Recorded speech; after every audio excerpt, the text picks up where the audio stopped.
Imagine you're in the dark waters of the Gulf of Oman. A voice crackles over the radio. It's calm, almost routine, but the message it carries is anything but. A massive container ship is ignoring every order, and a U.S. Navy destroyer is about to do something about it.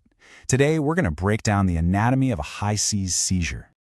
And that was it, the final warning. For hours, the Navy had been trying to get through to this ship, repeating instructions over and over. And the crew of the MV Tusca? They heard it all. They just chose to ignore it. So this was no longer a request. It was an ultimatum. And that really gets to the heart of the problem here. The vessel they're facing is enormous. It's basically a floating city made of steel. The goal isn't to destroy it. That would just create a massive hazard in a super important shipping lane. Nope. The goal is control. So how on earth do you pull that off? So let's start with the action itself, the disabling shot. This wasn't some chaotic firefight. It was a precise, calculated, almost surgical act of force. Okay, so here's our target, the MV Tusca. And to give you a sense of scale, this thing is nearly as long as 3 football fields, stacked high with thousands of containers. And it's not just sitting there, it's pushing through the water at 17 knots, basically daring the naval forces to do something. And this is where the objective becomes crystal clear. Sinking the ship, that would have been a total failure, a logistical nightmare that could block traffic for weeks. Real success, tactical success, was all about control. Neutralize the threat, but keep the vessel intact. With silence on the radio, the order was given. The destroyer's naval gun roared to life, firing 3 rounds. Each one was aimed at the exact same spot, the engine room, the ship's beating heart. The impact was instant. Machinery just shattered, the engines went silent, and that massive vessel started to drift, completely powerless. But you have to understand, this wasn't some random traffic stop at sea. The Tusca was a known player in a much bigger, much quieter conflict, a war being fought entirely in the shadows. Intelligence agencies have a name for it, the Shadow Fleet. We're talking about a whole network of ships, usually older ones, that use layer after layer of deception to move sanctioned goods. They live in the gray zones of maritime law, looking totally legitimate on paper, but moving like ghosts on the water. And their tactics are straight out of a spy thriller. Ownership gets bounced around shell companies. They'll repaint the hull, change the ship's name, switch the flag it's flying, all to sow confusion. And the big one? They can just flip a switch and turn off their tracking signals, literally vanishing from global monitoring systems. So, taking down the Tusca wasn't just about this one ship. It was part of a much wider strategy. The U.S. was tightening a naval blockade, trying to cut off the flow of sanctioned resources that, according to intelligence, were funding operations working directly against American interests in the region. With a ship dead in the water, the mission enters its most dangerous phase. See, disabling a ship from a distance is one thing.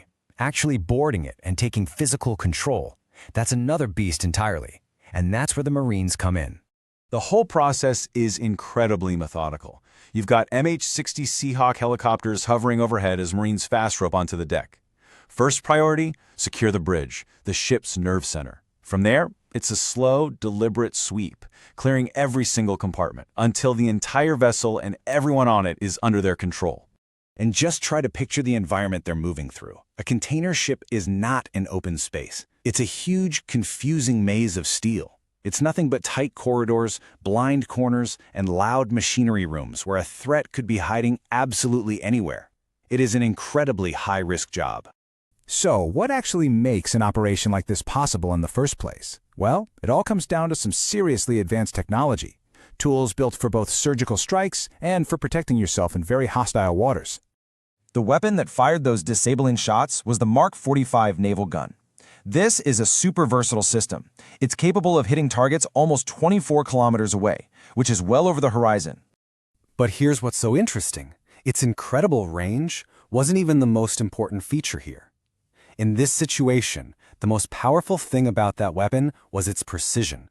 The ability to hit a specific room deep inside a ship, to disable it without sinking it, that right there is the definition of controlled force.